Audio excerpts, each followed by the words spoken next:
உள்ளத்தில் லஞ்சங்கள் இல்லாதவன் மீன்புக்கும் தந்தைக்கும் செல்லாதவன் கைகட்டி வாய் மூடி யார் முன்னும் நான் நின்று ஆதாயம் தேடாதவன் அந்த ஆகாயம் போல் வாழ்பவன்.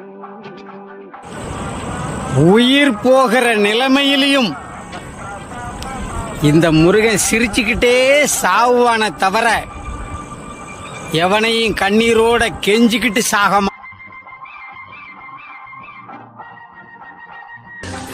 எங்க அப்பா 6 வயசு உழைச்சிட்டு இருக்காரு, இன்னும் வரைக்கும் உழைச்சிட்டே தான் இருக்காரு.